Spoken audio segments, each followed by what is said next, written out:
नमस्कार। आचार्य वाणी देख रहे सभी मित्रों का मैं पंडित गौरव आचार्य अपने इस कार्यक्रम में हार्दिक अभिनंदन करता हूँ। दोस्तों, ज्योतिष के संबंध में हर रोज़ नए कार्यक्रम लेकर आने का हमारा जो एकमात्र उद्देश्य है वो आपके जीवन में ज्योतिष संबंधित गहराइयों में जाकर आपको जीवन के सुख और समृद्धि के क्षेत्र में बलवान करना, ताकि ज्योतिष का सहारा लेकर सही ज्योतिष का सहारा लेकर आपके जीवन में जो कष्ट और परेशानियां हैं उनसे आपको मुक्ति मिल सके। तो बहुत लोगों का एक सवाल जो हमें ईमेल पर या हमारे नंबर पर व्हाट्सएप के माध्यम से हमें मिल रहा था, पंडित जी जन्म कुंडली के मिलान पर कुछ बोलिए। तो आज आपको एक इम्पॉर्टेंट जानकारी हम दे रहे हैं। ज्योतिष में अक्सर लोग गुण मिलाते हैं। आजकल का जो ट्रेंड या फैशन हो गया है वो लोग अपने घर पर कंप्यूटर के माध्यम से लड़के और लड़की की जन्म तिथि डालकर और गुण मिला देते हैं। गुण जो है 36 का मिलान होता है और 36 में से आम जन को पता है 18 से ज़्यादा यदि गुण मिले तो लड़के लड़की का विवाह कर दो, यानी कि कुंडली मिल गई। परंतु ऐसा बिल्कुल नहीं है। ये सरासर गलत विधि या गलत धारणा आम लोगों के बीच में बनी है और इसी धारणा के चलते बहुत हद तक हमने देखा है लोग अपने रिश्तेदारों को या जानकारों को जिनके पास कंप्यूटर है या जिन्हें जन्म पत्री मिलाने का सॉफ्टवेयर जिनके पास है, या आजकल फ़ोन एप्लीकेशंस में भी जन्म पत्री मिलाने के एप्लीकेशंस अवेलेबल हैं, तो अपने मित्र सगे संबंधियों को बोलकर जन्म पत्री के गुण मिलाते हैं और रिश्ता कर देते हैं। और रिश्ता होने के बाद जीवन में दाम्पत्य सुख की हानि, परेशानी, दिक्कत और उलझनों के साथ जब जीवन निकलता है तो फिर ज्योतिष या एस्ट्रोलॉजर के पास जाकर अपनी जन्म पत्री दिखाते हैं और एस्ट्रोलॉजर साहब कहते हैं आपकी तो जन्म पत्री नहीं मिलती है। तो ये जो विषय आजकल चल रहा है उस विषय के संबंध में आपको सटीक जानकारी देंगे कि आपकी जन्म पत्री, यदि आप लड़के और लड़की की जन्म पत्री का मिलान कर रहे हैं तो गुण कैसे मिलाने हैं, और उसके साथ साथ ग्रह मिलाना बहुत ही ज़रूरी है।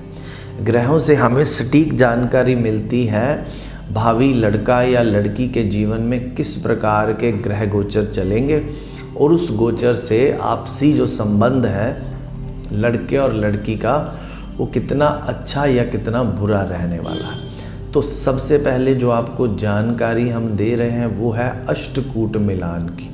ज्योतिष ग्रंथों में जो गुण मिलाए जाते हैं उस गुण मिलाने की जो विधि है उसे अष्टकूट मिलान बोलते हैं। यानी कि 8 प्रकार के जो कूट हैं उनको मिलान करने से अष्टकूट मिलान बनता है। अष्टकूट मिलानों में जो सबसे इम्पॉर्टेंट होता है वो भ्रकुट दोष या नाड़ी दोष होता है। तो 8 जो कूट हम मिलाते हैं उनमें वर्ण, वश्य, योनि, तारा, गण, ग्रहमैत्री, भ्रकुट और नाड़ी दोष।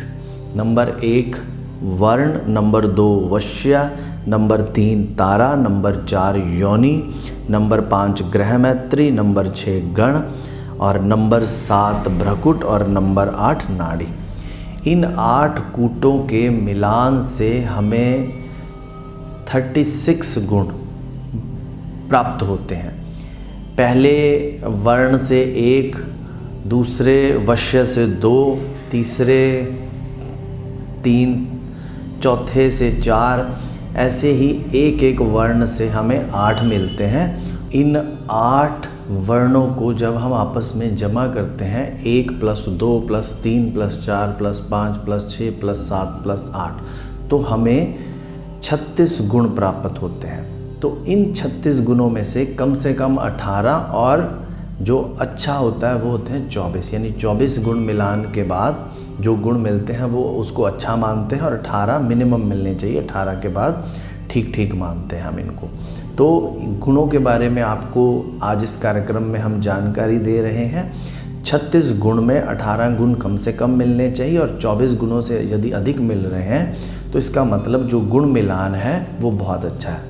ये तो हो गई जानकारी जो सबको पता है, ये तो हो गई जानकारी जो कंप्यूटर पर हम लड़के और लड़की की जन्म पत्री मिलाते हैं और हमें 36 में से कितने गुण मिल रहे हैं, ये तो धारणा भी चल रही है, ये विषय भी है, और इसको मिलान का जो सिस्टम है वो ठीक है। यहाँ तक हम बहुत अच्छे चल रहे हैं। इसके बाद बारी आती है ग्रहों को मिलाने की। तो ग्रह मिलान आप केवल ज्योतिषी से ही मिलवा सकते हैं, क्योंकि ऐसा कोई सॉफ्टवेयर, ऐसी कोई एप्लीकेशन या ऐसा कोई सिस्टम जो बाज़ार में उपलब्ध हो जिससे आप ग्रहों का मिलान करा सकें। इन ग्रहों को ना मिलाने से लड़के और लड़की के जीवन में किस प्रकार की आपसी तालमेल की कमी है, किस प्रकार की दिक्कतें और किस प्रकार की परेशानियां आ सकती हैं, वो हमें ग्रह मिलान से सटीक जानकारी मिलती है। क्योंकि ग्रह मिलान एक ऐसी पद्धति है जो समय समय पर बदलती रहती है। जिस समय का ग्रह गोचर होगा, जिस प्रकार की स्थितियां होंगी, वैसे इसमें चेंजेस आ जाते हैं। तो आपके लड़के की या लड़की की जन्म कुंडली के जो ग्रह हैं वो जन्म कुंडली के ग्रह फिक्स होते हैं हमेशा के लिए। तो लड़के के ग्रह लड़की के ग्रहों से यदि मिलान करते हैं तो उन गुणों का, जो हमने 36 में से गुण मिलाए हैं, उन गुणों का हमें फ़ायदा मिलेगा। और यदि ग्रह गोचर की बात करें, जो हम अभी कर रहे थे, ग्रह गोचर के हिसाब से ग्रह बदलते रहते हैं। तो यदि ग्रह गोचर में एक लंबी अवधि तक लड़के की कुंडली में लड़की की कुंडली के मिलान के हिसाब से अच्छे ग्रह नहीं हैं, यानी अगर लड़के और लड़की में किसी की मसलन फॉर एग्ज़ाम्पल राहु की ग्रह दशा अगले 18 साल के लिए चल रही है, तो कुंडली में यदि 36 के 36 गुण मिलान यानी अष्टकूट माध्यम से यदि 36 के 36 गुण भी मिल रहे हैं और 18 साल के लिए लड़के या लड़की में से एक की ग्रह दशा राहु की आ गई, तो वो गुण मिलान में राहु इतनी बाधा डालेगा कि वो गुण मिलान का जो सामंजस्य है, गुण मिलान का जो तालमेल है, वो डगमगा जाएगा। तो आज इस कार्यक्रम में जो हम आपको खास बातें बताने जा रहे हैं वो गुण मिलान के अलावा ग्रह मिलान में क्या क्या चीज़ मिलाते हैं और ग्रह मिलान कितना इम्पॉर्टेंट है। ग्रह मिलान में सबसे पहले जो हम लड़के और लड़की की जन्म पत्री में मिलान करते हैं वो है लगन का मिलान। यदि एक पार्टनर की कुंडली में जिस लगन की उसकी पत्री है और जो लड़की है यदि उसकी पत्री में लगन के हिसाब से मेल नहीं खाता है तो उनके स्वभाव में दिक्कतें आएंगी। स्वभाव में दिक्कतें, छोटी छोटी बात में उलझने, बेचैनियाँ, परेशानियाँ। लड़का एक तरफ कहेगा पूर्व दिशा की ओर जाना है और लड़की बोलेगी उत्तर दिशा की ओर जाना है। तो ये जो दिक्कतें हैं ये लगन के ना मिलान से पैदा होती हैं। लगन का मतलब स्वभाव की प्रकृति, लगन का मतलब स्वास्थ्य की प्रकृति और लगन का मतलब सोच की प्रकृति। तो आपसे लगन मिलाने से लड़के और लड़की के आपसी स्वभाव का पता चलता है। और इसके बाद जो इम्पॉर्टेंट भाव होता है वो है दूसरा भाव। दूसरा भाव है परिवार का, कुटुंब का और वाणी का। यदि दूसरे भाव के मिलान में दिक्कत हो तो लड़की की बोलबानी में दिक्कत, लड़के के जो एक पार्टनर है वो दूसरे के परिवार और कुटुंब में किस प्रकार तालमेल बिठा सकता है या नहीं, उस प्रकार की दिक्कत। और जो सेविंग है, जो धन सेव करके रखना है एक पार्टनर ने अपने दूसरे पार्टनर के मुश्किल समय के लिए, उसमें दिक्कत आती है। इसके बाद हम मिलाते हैं चौथा भाव। चौथे भाव में ग्रस्त के सुख देखे जाते हैं। चौथे भाव में किस प्रकार के ग्रह बैठे हैं, चौथे भाव की राशि कौन सी, यानी घर किस ग्रह से संबंधित है। ये सब मिलान की चीज़ें भी गुणों के बाद मिलाई जाती हैं, जो केवल एक एस्ट्रोलॉजर मिलाता है, किसी प्रकार की एप्लीकेशन या किसी प्रकार के सॉफ्टवेयर में ये अवेलेबल नहीं है। और अगली हम बात करें सातवें घर की, पार्टनर कैसा होगा, आपका जो जीवन साथी है वो उसका किस प्रकार का तालमेल आपको जीवन में मिलेगा, उसका सुख मिलेगा या नहीं मिलेगा। उसके बाद हम मिलाते हैं 8वां भाव। 8वां भाव यानी कि आपसी तालमेल, आपसी सामंजस्य, दोनों में किस प्रकार के रिलेशनशिप रहेंगे, दोनों के करैक्टरिस्टिक एक दूसरे पर हावी तो नहीं होंगे, किस प्रकार की दिक्कतें और परेशानियां तो नहीं आएंगी। यहाँ भी जो ये मिलान की चीज़ें हैं वो किसी एप्लीकेशन, किसी सॉफ्टवेयर में नहीं अवेलेबल होती हैं, और इसके लिए गुण मिलाने के अलावा मिलान करते हैं। इसके बाद हम 12वां भाव मिलान करते हैं। 12वें भाव में किस प्रकार के ग्रह बैठे हैं, 12वां भाव किस ग्रह से संबंधित है, 12वें भाव पर किस प्रकार की दृष्टियां हैं, ताकि दोनों में फिजिकल रिलेशन, दोनों में आपसी तालमेल और जीवन में किस प्रकार के खर्चे सुख में होंगे या दुख में होंगे, फजूल खर्चे होंगे या सकारात्मक खर्चे होंगे। तो जन्म पत्री में गुण मिलाने के अलावा हम भावों को भी मिलाते हैं, लगन भाव से शुरू करके जो इम्पोर्टेंट भाव शादी के सुखों के हैं। इसके अलावा मंगल दोष का मिलान होता है। मंगल दोष में बहुत सारी चीज़ें देखी जाती हैं। मंगल दोष में ऐसी स्थितियां भी होती हैं जो हमने एक पिछला कार्यक्रम किया था, मंगल दोष परिहार। यदि एक पार्टनर की कुंडली में मंगल दोष है और दूसरे की कुंडली में मंगल दोष नहीं है, फिर भी हम शादी कर सकते हैं। उसमें ऐसे बहुत सारी कंडीशंस होती हैं जो नॉन मांगलिक पार्टनर अपने मांगलिक पार्टनर के मंगल दोष को कैंसिल भी कर सकता है। तो मंगल दोष का मिलान भी अत्यंत ज़रूरी है। इसके अलावा सूर्य ग्रह का मिलान, सूर्य एनर्जी का कारक है। सूर्य से हमारे जीवन में उत्तेजना और बल मिलता है। तो दोनों की कुंडली में सूर्य के मिलान से जीवन में उत्तेजना, एनर्जी और बल को हम देखते हैं। इसके अलावा चंद्र मिलान, चंद्र यदि नहीं मिले एक पार्टनर की कुंडली से सेकंड पार्टनर की कुंडली में, तो मन जो है वो शादी के बाद बहुत ही व्याकुल, बेचैन, उलझन भरा, नींद की समस्याएं और बॉडी में जल तत्व से संबंधित रोग। तो ये चंद्र मिलान की अवस्था गुण मिलान की अवस्था से भिन्न होती है। गुण मिलाने के साथ साथ सूर्य मिलान, चंद्र मिलान, बृहस्पति मिलान। बृहस्पति होता है शादी के बाद लड़के और लड़की के आपसी सुख, आपसी हेल्थ कैसी रहेगी, संतान संबंधित कितने सुख किस समय मिलेंगे, लेट होंगे या नहीं होंगे, संतान होगी या नहीं होगी। इसके अलावा बुध ग्रह, दोनों की वाणी कैसी रहेगी, दोनों का स्वभाव कैसा रहेगा, दोनों की बुद्धि आपसी संबंधों में एक दूसरे पर परेशानी तो नहीं डालेगी।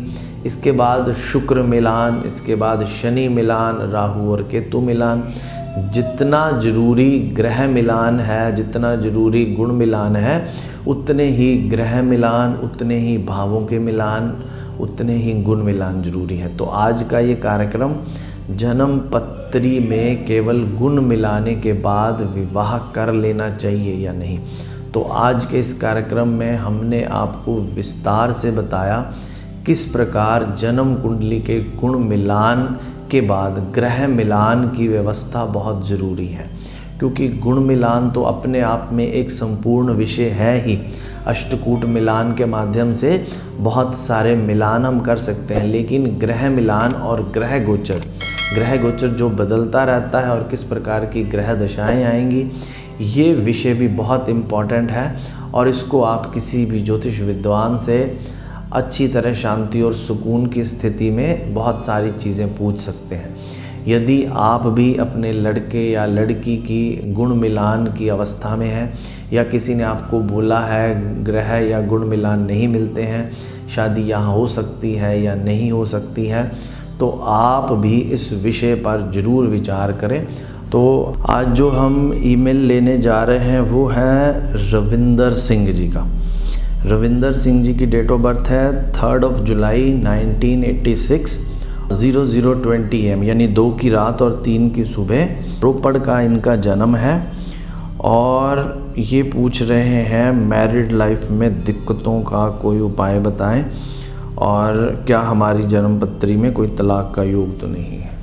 तो जो सबसे पहला आपका प्रश्न है मैरिड लाइफ संबंधित दिक्कतों का, तो आज का जो हमारा विषय चल रहा है वो भी गुण मिलान के ऊपर ही है। गुण मिलान के साथ साथ ग्रह मिलान जो हम करने कितने बेहद ज़रूरी होते हैं।